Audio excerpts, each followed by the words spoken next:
Olá, muito bom dia. Sejam todos muito bem-vindos ao nosso webinar de hoje.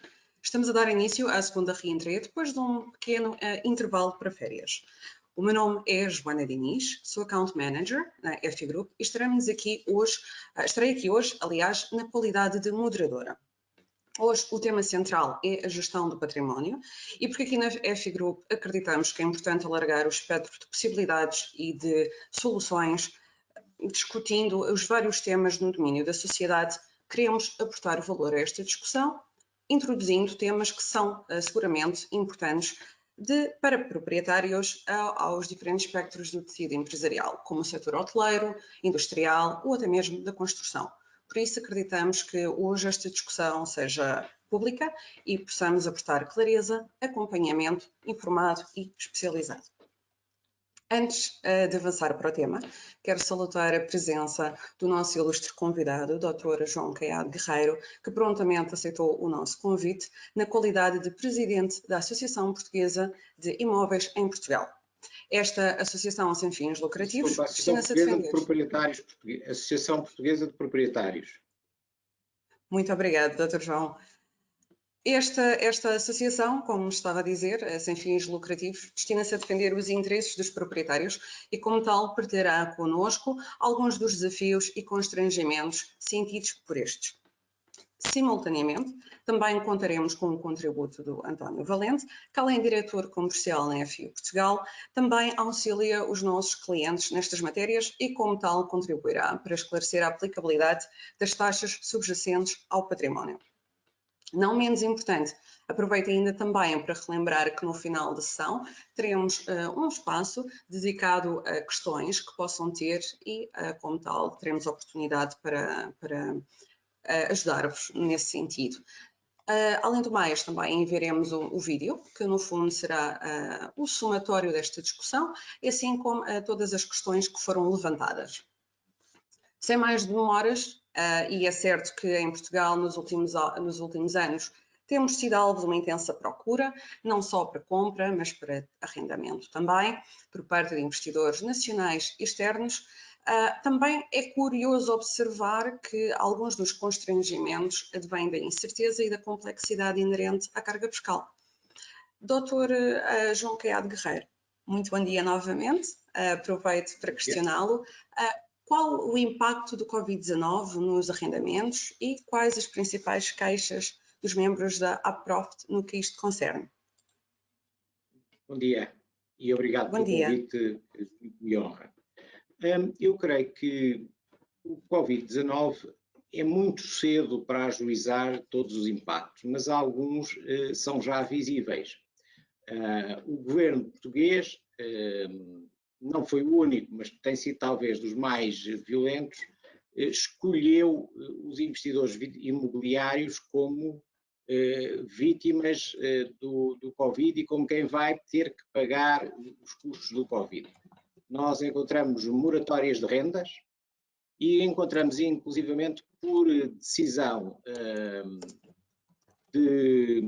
governamental, aliás, neste caso até da Assembleia da República, no Orçamento Suplementar, uma isenção de rendas até 31 de dezembro para os lojistas dos centros comerciais. Lojistas pequenos, lojistas grandes, etc. Portanto, muito claramente há aqui uma escolha evidente de que os lojistas, provavelmente política, ou aliás que só pode ser política, de que os lojistas empregam mais pessoas do que os investidores, o trabalho é mais importante que o capital, e, portanto, vamos escolher fazer os investidores imobiliários pagarem a crise versus uma divisão, de acordo com as negociações que fossem feitas, entre lojistas e proprietários, como seria normal, como acontece noutros países, e com apoio direto do Estado aos arrendatários quando estes precisam do apoio. A questão é que a economia não permite fazer escolhas deste tipo, quer dizer, já não pode dizer que está a salvar postos de trabalho de um lado, quando ao mesmo tempo estamos a levar alguns à falência, outros à insolvência, e estamos a criar grandes dificuldades em empresas sem capital. Se por um lado as pessoas são certamente o mais importante, mas sem capital as pessoas também não têm trabalho, e isto não é entendido pelo governo português. E para além de todas das moratórias concedidas nas rendas, dos perdões de rendas concedidos, e eu, na minha prática profissional como advogado, represento quer proprietários, quer inquilinos. Quer dizer, alguns dos inquilinos, a quem a vida até está a correr bem, não estavam propriamente com necessidade de receber um bónus de 6 meses sem pagar a renda fixa. Mas obviamente que ficam contentes, não é? Mas não necessitavam. Outros necessitariam, seria um apoio que poderiam pedir diretamente ao Estado ou uma redução de renda que poderiam negociar com os proprietários. Mas o Governo, aliás, a Assembleia da República, por voto foi unânime de todos os partidos, optou simplesmente por atirar o problema para cima dos proprietários e dos investidores imobiliários, e nos casos mais alavancados o problema depois vai ser tirado para cima dos bancos, e depois já sabemos que nós, como contribuintes, como vemos agora com o novo banco e com os outros, vamos acabar a pagar de uma maneira ou de outra. Ao mesmo tempo, e demonstrando este quase desprezo pelo setor do investimento imobiliário, que é complicado de perceber porque representa para aí 1/3 da economia portuguesa, incluindo a construção, os serviços adjacentes, etc., se calhar até chega aos 40%, dado que nós temos, ou tínhamos, uma percentagem muito alta do nosso PIB relacionada com o turismo. Portanto, é difícil de compreender que não se tenha sequer reduzido o IMI, que não tenha havido uma preocupação com os proprietários nesse sentido. Portanto, o Estado, ao mesmo tempo, diz aos proprietários: vocês não podem receber as rendas, não vão receber as rendas, diz-lhes: mas pagam o IMI. Portanto, isto é muito complicado. Mas, falando um bocadinho da situação, e ainda do Covid-19, e do passado a esta situação, a Associação Portuguesa de Proprietários, que tem hoje já mais de 10.000 associados, aliás, eu convidava os nossos telespectadores, ou os nossos espectadores aqui no webinar, a fazerem-se membros da APROP, é gratuito, não tem responsabilidades e, de facto, quanto mais membros tivermos, mais somos ouvidos na Assembleia da República e nas reuniões com os nossos governantes que tratam do setor da habitação. Portanto, a APROP nasceu precisamente para tentar mudar um bocadinho este estado de coisas em que, desde nos últimos 10, 15 anos, o investimento imobiliário vai sendo prejudicado com sucessivas alterações à lei de arrendamento, sempre a desfavor do proprietário, sucessivos aumentos de impostos, culminando no AIMI, com taxas proibitivas para investimentos superiores a 2 milhões, e agora todo este pandemónio legislativo no meio da pandemia do Covid. Isso torna muito difícil a vida aos investidores imobiliários e vai ter consequências. E é pena, porque nós estamos numa fase em que, apesar de todas as dificuldades que todos passamos por causa do Covid, onde as de saúde são provavelmente as maiores, mas depois as económicas vêm logo a seguir, nós temos uma situação em que Portugal até pode vir a ser um beneficiário a médio e longo prazo desta moda do trabalho remoto, não é? Já havia, e nos escritórios de advogados nós já víamos muitas empresas a deslocalizar serviços para Portugal dentro da União Europeia. Víamos também indivíduos com determinado tipo de trabalhos a estabelecerem a residência em Portugal e trabalharem remotamente a partir de cá, sendo que o seu anterior local de trabalho era Londres, Paris, etc. Portanto, nós podemos ser um beneficiário aí, mas não podemos pensar que vão ser só os investidores imobiliários e as pessoas que trabalham no imobiliário, que são muitas, incluindo particularmente a construção, todos os fornecedores, etc., vão pagar as crises todas e os custos todos. Não, o custo tem que ser dividido pela sociedade, não se pode escolher assim vítimas desta maneira. Acho que há aqui, da parte do nosso governo, por exemplo, em França e em Espanha, se o inquilino não tiver condições para pagar e não conseguir chegar a acordo com o proprietário, será apoiado pelo Estado. Enfim, aqui as coisas são diferentes e prejudicam de facto o mercado imobiliário, por isso é muito difícil dizer o que é que vai acontecer nos próximos tempos. Muito obrigada, Dr. João Caiado Guerreiro. tocou aí num ponto que, dos vários que são cruciais e que são importantes realmente trazer à luz e discutir de uma forma clara, mas há um em particular que também tocou e eu aproveito para salientar. Isto para o António.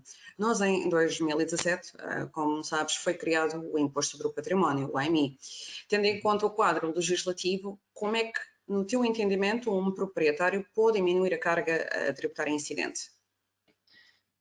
Obrigado, Joana. Se me permites, é um prazer estar aqui. Gostaria de começar por agradecer a presença do Dr. João Caiado Guerreiro, é uma honra tê-lo aqui. Relativamente à tua questão, é de facto incrível. O adicional ao IMI, como dizes, e muito bem, foi criado em 2017, indo inclusive num sentido contrário àquilo que, como o Dr. João Caiado Guerreiro disse, ao que o país necessita e àquilo que também é praticado nos outros países da União Europeia, em termos de direito europeu. Recordar, talvez quem nos está a ouvir, que este imposto é aplicado sobretudo com uma base no valor patrimonial tributário daquilo que são os prédios habitacionais ou terrenos para construção em relação aos sujeitos passivos, identificados obviamente nas matrizes prediais a 1 de janeiro, que o ano do imposto respeita, e esse valor é incidente sempre que o valor patrimonial tributário seja superior a 600 mil euros, isto em casos de tributação singular, ou 1,2 milhões em tributação conjunta. Ou seja, o que é que eu quero dizer com isto? A base dos impostos sobre o património, sobretudo aquilo que é o IMI, o AIMI, é efetivamente o valor patrimonial tributário, mais designadamente por VPT. Este valor é calculado na sua fórmula de cálculo com base nos vários coeficientes, entre eles a área bruta de construção, a afetação do edifício, ou seja, a atividade a que o edifício está afeto, a localização, a idade, a qualidade e conforto, e depois irá resultar num valor que será multiplicado então pela taxa municipal e que resultará naquilo que será esse mesmo imposto a liquidar pelos sujeitos passivos. Qual é que é a forma que os proprietários têm para diminuir a carga tributária? É efetivamente tentar ao máximo reduzir o VPT, nomeadamente o valor patrimonial tributário, no âmbito daquilo que é a atualização desses indicadores. Ou seja, aquilo que é a nossa experiência mostra nos últimos anos que na maioria dos casos é possível reduzir o VPT através dessa mesma atualização. Porquê? Porque a autoridade tributária não faz, o contribuinte, obviamente, umas vezes por desconhecimento, outras vezes por falta de tempo ou de atenção, também não. E o que acontece é que os edifícios têm áreas incorretas, essas áreas, infelizmente, estão afetas com um coeficiente de atividade errado, o prédio, inclusive, pode estar a ser tributado sobre uma idade que é inferior à real e isso vai onerar aquilo que é o valor final, seja no âmbito do IMI ou do AIMI, nos casos em que assim acontece e que assim é possível tributar nesse mesmo imposto. Ou seja, concluindo, o VPT, na maioria dos casos, e quando eu digo na maioria dos casos, eu diria que superior seguramente a 50%, está mal calculado e aquilo que eu gostaria de alertar é efetivamente para todas as pessoas ou todos os proprietários debruçarem-se sobre este tema, porque podem e provavelmente estão a pagar mais daquilo que devem. Muito obrigada, António, pela tua exposição.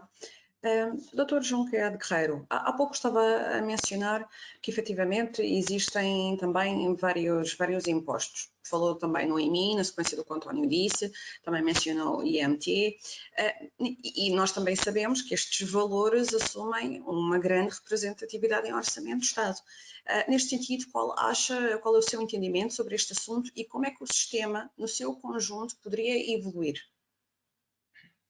Eu creio que a única possibilidade de alterar o estado de coisas é começar a fazer orçamentos de base zero, orçamentos de Estado de base zero, em vez de partir, porque nos últimos 46 anos a democracia em Portugal, e a democracia é uma coisa extraordinária e muito positiva, é preciso dizê-lo, não se conhece sistema de governo melhor, mas tem vivido aumentando os impostos ano após ano. Os impostos aumentam sempre.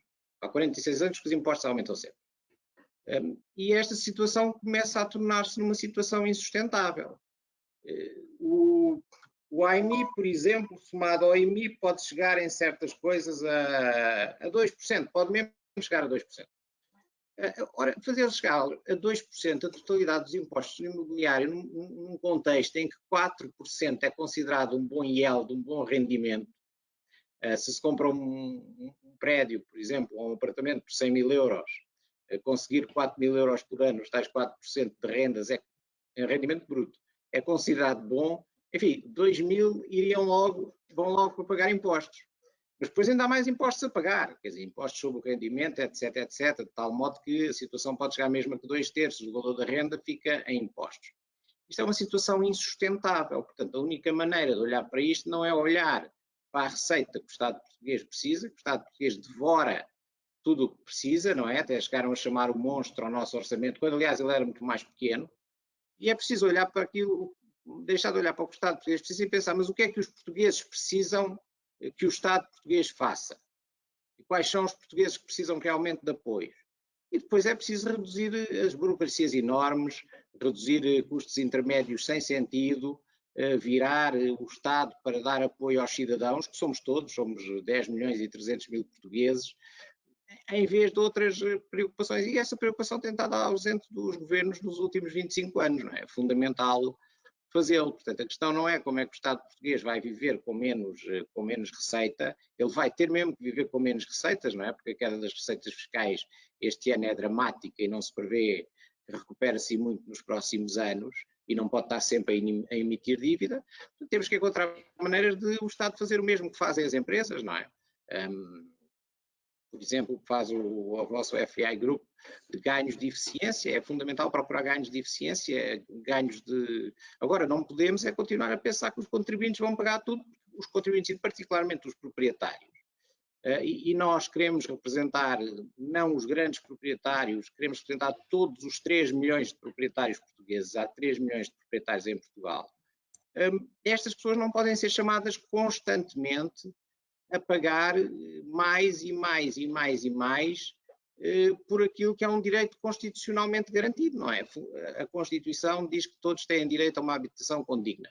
Eu obviamente que interpreto isso como, pelo menos na primeira habitação, não devia haver qualquer tipo de imposto, não é? Afinal é um direito constitucional, como a educação gratuita ou como a saúde, quer dizer, não será um direito fundamental no sentido de como o direito à vida e à liberdade de pensamento, mas é um direito extremamente importante, não é? Sem casa não se pode viver.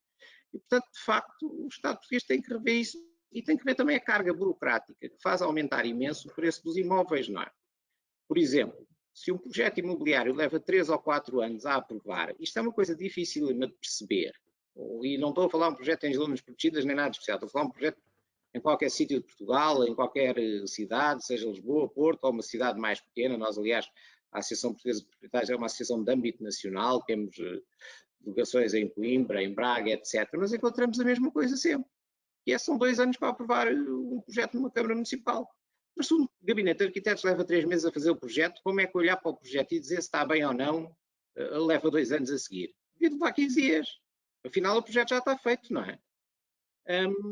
Há um excesso de fiscalização, ainda agora o Estado vai fiscalizar as casas arrendadas, diz aqui o Jornal de Negócios de hoje, tendo alterado a lei do Instituto de Habitação para permitir fiscalizar casas arrendadas, residências gestantes, etc. A grande pergunta é, mas esta fiscalização faz alguma falta? Ou estamos a inventar mais uma função para o Estado que não faz falta nenhuma e que só vai criar problemas? Porque o imobiliário está cheio de burocracias, de barreiras na elaboração nos projetos, na própria elaboração dos projetos, normas de segurança que aumentam brutalmente o custo dos edifícios, sem haver estudos sérios se essas normas de segurança aumentam de facto a segurança ou se aumentam só o custo. E temos muito deste problema. É por isso que as casas acabam por ser tão caras em Portugal, não é? Nos Estados Unidos, por exemplo, nas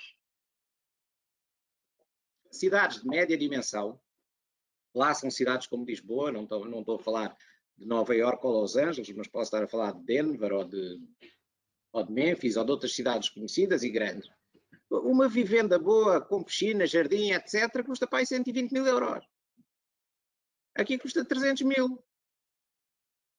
E eles ganham muito mais dinheiro. Aliás, reparem que a moratória que o presidente Trump pôs para impedir que sejam despejados os inquilinos pobres nos Estados Unidos, diz que, está lá escrito, para nós portugueses é praticamente incrível, mas é verdade, um inquilino pobre é uma pessoa com um rendimento inferior a 99 mil dólares ou um casal com um rendimento inferior a 198 mil dólares. Ou a maior parte da classe média portuguesa, ou a classe média portuguesa toda, era considerada pobre nos Estados Unidos, sendo que, da minha experiência, nas cidades médias americanas, não digo nas grandes, mas nas médias, e mesmo nas grandes, isto é provavelmente verdade, um dólar compra lá bastante mais que o que compra um euro aqui, não é? Entre outras razões que eles são mais eficientes e, por exemplo, os automóveis não têm quase tributação nenhuma, a habitação tem alguma tributação, mas pouca, a construção não tem quase tributação nenhuma, não há estes impostos enormes sobre as transações dos imobiliários, etc., etc., não há o IVA que os construtores têm que pagar nos produtos. Dei este exemplo, podia ter dado outro, não é? Nós aqui precisamos de olhar com atenção para a indústria que envolve o imobiliário, toda a indústria que envolve o investimento imobiliário dos proprietários. Precisamos de perceber que temos que trabalhar para reduzir todos estes enormes custos burocráticos, para permitir um desenvolvimento saudável, amigo do ambiente, das cidades portuguesas, das vilas portuguesas, enfim, de todo o crescimento desta área económica tão importante em Portugal. E isso não pode ser com medidas avulsas, como se faz aqui, ou medidas pura e simplesmente políticas, como foi o AIMI. O AIMI foi para fazer um favor a um determinado partido, ao Bloco de Esquerda, que queria muito atingir os proprietários. Não é? As coisas não podem ser feitas assim. Isto não é política imobiliária, são remendos imobiliários. Mas não julguem que isto é uma crítica só a este governo, os outros também já andavam a fazer a mesma coisa. E, portanto, isso são coisas contra as quais a Associação Portuguesa de Proprietários quer lutar.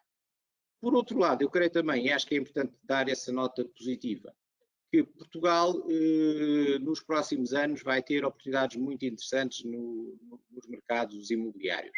Acho que estas mudanças do trabalho remoto, o regime dos residentes não habituais, produtos como o Golden Visa, têm tornado Portugal muito atrativo para os investidores estrangeiros, para cidadãos estrangeiros que querem cá passar algum tempo, e isso é importante para a nossa economia, é importante para todos nós e é de facto um ponto positivo e julgo que vai continuar a ser um dos pontos positivos de Portugal, porque atrai muito. E para além disso é um país com excelentes, ou pelo menos muito boas infraestruturas de saúde, boas infraestruturas de educação, um país seguríssimo, com um clima, enfim, hoje o clima não está nos melhores dias, mas a chuva também faz falta, não é? Portanto, é um país com um clima muito bom e eu acho que aí, particularmente dentro da União Europeia, pode haver um mercado muito, muito interessante para os imóveis portugueses e que pode vir a ser desenvolvido nos próximos anos. E aí o Covid até pode ter vindo dar uma ajuda, não é? A gente já tem a coisa má, que é o Covid, enfim, pode ser que a coisa má tenha um lado bom para o imobiliário, que é esta parte do trabalho remoto, das pessoas quererem mais segurança, viver mais longe dos centros e com melhor qualidade de vida. E em Portugal a qualidade de vida é muito grande, se compararmos com a qualidade de vida nas grandes cidades europeias, como Londres ou Paris, pelo menos a qualidade de vida da maioria das pessoas. Muito obrigada, Dr. João Cado Guerreiro. Obrigado pelas suas palavras e pelos exemplos que também partilhou connosco. São realmente duas realidades muito diferentes, mas também daí temos que pôr os olhos e tirar bons exemplos. Uma delas é promovendo efetivamente maior estabilidade legislativa e outro também promovermos aqui uma maior coesão territorial e também das mais-valias que nós temos, conforme falou, e pôr isso em prática. Assim, e também um pouco no seguimento da intervenção do Dr. João, António, eu pergunto sobre o património, sobre o IMI que falamos, o imposto que adveio, o IMT e o imposto de selo, sendo também valores tão representativos, também na tua opinião, qual é que é o teu entendimento e como é que achas que o sistema poderia evoluir? Joana, olha, antes de mais deixa-me dizer que partilho de tudo ou subscrevo aquilo que o Dr. João teve a oportunidade de dizer. É efetivamente impressionante avaliarmos e estudarmos aquilo que foi o incremento ou o crescimento da arrecadação fiscal em sede de IMI ou de IMT. Eu reuni alguns dos valores. O IMI em 2019 representou, em números redondos, 1.528 milhões de euros, correspondentes, obviamente, à coleta de 2019. O IMT, em 2018, ultrapassou pela primeira vez a barreira dos 1.000 milhões de receita, o que representa uma subida de 18% relativamente a 2017. Em 2019, outra vez acima dos 1.000 milhões de euros, em 1.009 milhões, representando um acréscimo de 0,6% relativamente a 2018, e foi a primeira vez desde 2015 que não cresceu a 2 dígitos. Ou seja, o crescimento, seja a nível de IMI, seja a nível de IMT, naquilo que é a arrecadação fiscal, que um Estado do tamanho, ou seja, viciado em impostos, esta expressão é mais feliz, se avaliarmos este mesmo crescimento, chegamos a um ponto que temos de dizer que não é possível mais. E não é possível mais, efetivamente, por aquilo e os bons exemplos que o Dr. João disse, ou seja, qualquer família que pretenda comprar um apartamento de algumas condições no centro de Lisboa, não consegue comprar por menos de 300, 400 mil euros. Se for comprar uma vivenda na periferia, exatamente a mesma coisa. Ora, atendendo aos salários médios, e o Dr. João teve a oportunidade de partilhar connosco aquilo que são os salários médios considerados nos Estados Unidos, aquilo que é o valor médio considerado em Portugal, entendemos claramente que é insustentável. Depois, se entendêssemos, estávamos a ir para um caminho de inversão, uma diminuição tributária sustentada no sentido de uma melhor eficiência, até entendíamos. O problema é que não, é que se analisarmos, inclusive neste Orçamento de Estado, foi criado mais um patamar para transações acima de 1 milhão, ou seja, o sistema está totalmente viciado em impostos sobre o património, onerando bastante aquilo que é a aquisição de habitação. O Dr. João disse muito bem, é um direito consagrado na Constituição, onde todos têm um direito para si. Para licença, António, depois todos os representantes do Estado vêm dizer que querem rendas baratas, mas como é que querem rendas baratas quando tributam tanto os imóveis? Totalmente de acordo, totalmente de acordo. É impressionante e acho que seria uma boa medida, pelo menos na primeira habitação, de algum modo isentar ou diminuir de uma forma brutal aquilo que é o imposto sobre os patrimónios, mais uma vez digo, porque o direito está consagrado na Constituição. Para terminar, Joana, todos entendemos que devem existir impostos, vivemos em sociedade, mas a minha opinião é que é preciso rever rapidamente este sistema. Temos de diminuir a carga tributária e atualizar essa mesma carga tributária a patamares ou a números praticados pelo mercado e, sobretudo, aos rendimentos dos portugueses, porque não podemos ter uma carga tributária de 30%, 40%, 50%, inviabilizando qualquer negócio e sufocando aquilo que deve ser um mercado livre, liberal e, de algum modo, de livre mercado. Muito obrigada, António. Nós estamos a chegar à reta final do nosso webinar e queria também perguntar ao Dr. João Caiado Guerreiro se gostaria de deixar umas últimas palavras, algum comentário gostaria. Eu estou, apesar da situação muito difícil, estou otimista quanto ao mercado imobiliário português, não no curtíssimo prazo, mas a médio e longo prazo, e espero que a Associação Portuguesa de Proprietários e os outros proprietários consigam sensibilizar as nossas autoridades para a necessário de termos impostos equilibrados e justos e não de sermos um país que se torna proibitivo em termos de impostos e burocracia para os investidores, porque isso vai nos deixar a todos mais pobres e depois acaba mesmo por afetar dramaticamente a receita fiscal. Mas no médio prazo estou otimista, acho que Portugal vai ultrapassar esta pandemia e vai ultrapassar a crise imobiliária, e acho que há, como disse, oportunidades de deslocalização de postos de trabalho de mercados muito mais ricos para Lisboa e Portugal, e isso acho que vai acontecer e é uma oportunidade muito grande. Muito obrigado.